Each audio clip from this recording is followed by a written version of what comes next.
This is the second of two podcast episodes about a small Arlington church that sold its building and land at a discount to make way for Gilliam Place, a 6-story affordable housing building. The first episode examined the 12-year democratic process that resulted in the sale and, at the same time, transformed Arlington Presbyterian Church from an introverted destination church to an outgoing community church.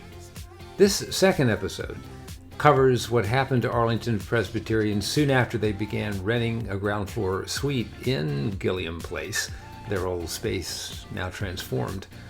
COVID happened. With COVID, a different process started, one just as democratic and covenantal as the one that got them from no to yes on the land and building sale. But this process during COVID wasn't procedural.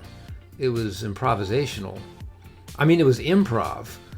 Ashley Goff, the church's pastor, talks about what the residents of Gilliam Place needed and how the church improvised with their new space, which, because of the COVID lockdown, couldn't be used for services and other church stuff.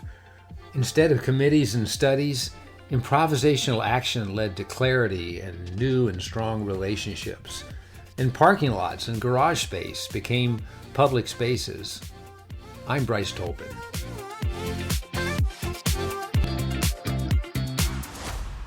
We finished our build out November 2019, and then 4 months later, the pandemic hit, right? And for those 4 months, we were kind of like, even I was like, how do we do this? I was like, shit, I don't know what I'm doing. I do not know what I am doing.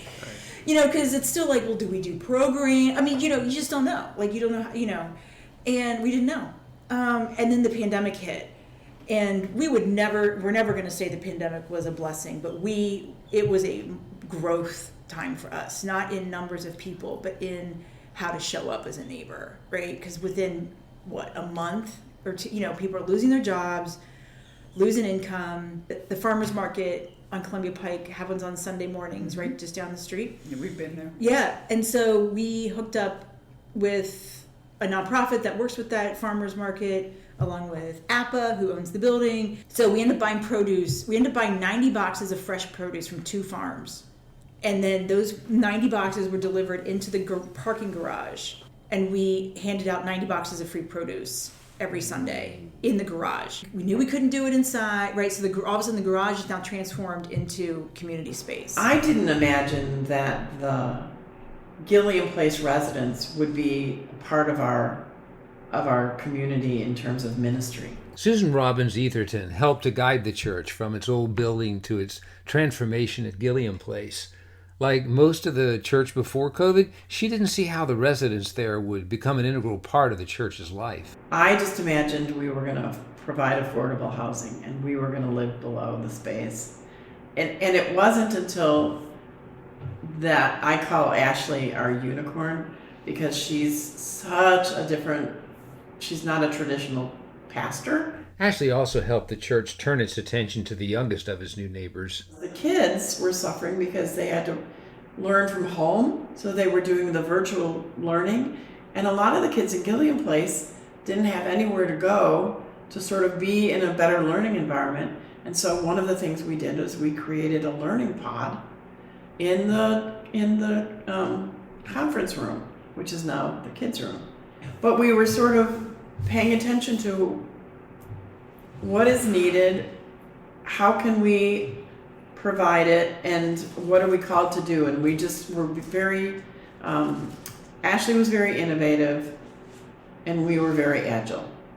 And we weren't saying a lot of no's. I said a lot of no's because I was trying to be protective of the building space because it was brand new and we just moved in.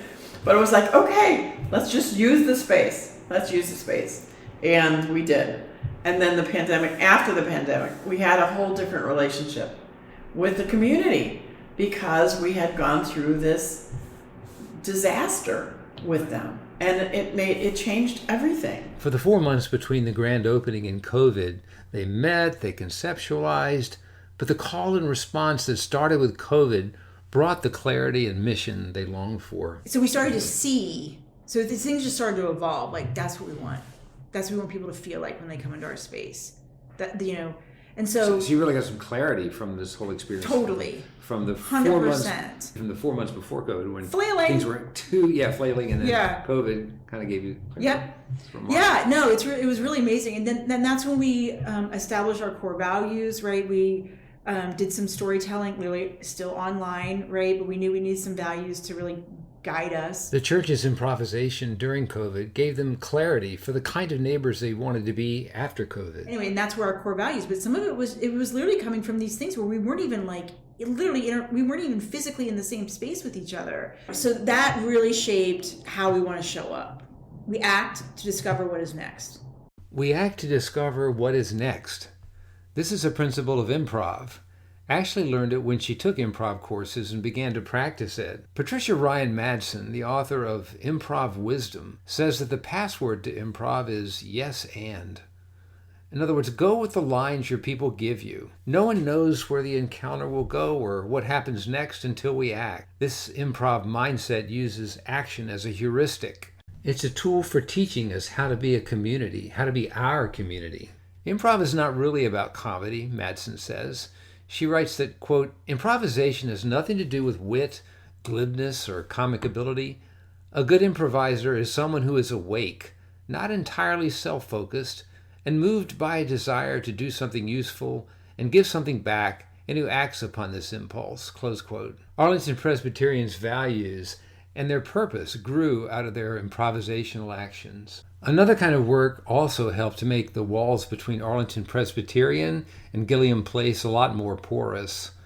Liturgy, a word which the church reminds itself at the beginning of every meeting, means the work of the people. Ashley takes that literally. The people help to create the liturgy each Sunday as they worship. Ashley takes a different direction with the liturgy each Sunday, and the people take that direction and go to some unexpected places each time too. And I remember my professor of worship, Janet Walton, said, if you want the world to change, then your liturgy needs to change too, right? If your liturgy is the same all the time, then we're the same all the time. Ashley understands liturgy as a form of improv. I have got to give you a line that you can build off of, right? The more details I give, the more information you have, the more you're going to have something to say, right? So I just can't be like, the dog barked. You're like, when? Yeah, right, yeah. Like you have to struggle. So you can't, you don't leave your partner hanging. Structure creates safety in improv. You act to discover what is next. Yes and, right? That's the classic, yes and. Mm-hmm. So, there's a lot of points of, improv is in liturgy, right? I can't control the moment. That's not improv. And so that's just been a huge, way of release for me. Trust in myself, trust in right? Like in liturgy, when I'm like, hey, what is our signs of life today, people? Like I am trusting the group, right? I put a lot of trust in the group. Like I have a lot of trust in the congregation. And that comes from improv, right? Because I'm not controlling. I have a role to play in liturgy, but it's not to control it. These opportunities in liturgy for the congregation to respond in fresh ways with a yes and create public space. In these spaces, people experience themselves in community, which means they experience themselves and the community deeply. This includes several autistic residents whose expressions and community probably wouldn't have been welcome at the church 15 years earlier. And if you made a noise, if you were autistic and you made a noise, that's not okay. Like that was not okay 10, 15, as I'm told, 10 or 15 years ago. And now when we have folks come in and they make their autistic noises, like this person is being themselves. Right. And this whole process has allowed that freedom. It's not just about being tolerant or accepting. This is about letting someone experience their own selves in community, in their own body. In liturgy, as well as mutual aid, we act to discover what happens next. Ashley's insight into action reminds me of the Jewish political theorist Hannah Arendt's insight into action. Her literary heir, Jerome Cohn, summarized it, quote, "There was surely no greater virtuoso of action than Jesus. The distinguishing mark of Arendt's conception of action, as opposed to behavior, is that it is its own end.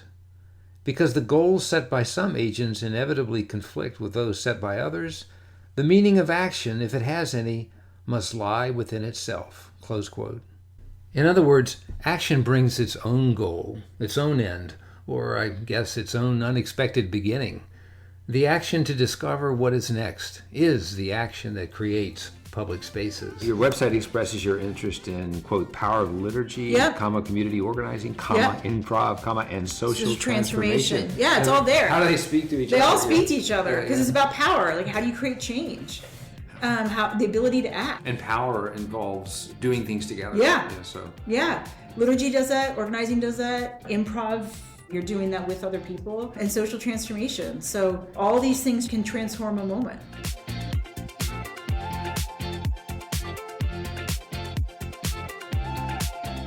Thank you for listening to Public Spaces. On our next episode, we'll examine the work of the Columbia Pike Documentary Project, a means to reinforce a community of many different nationalities and to celebrate its diversity. Until then.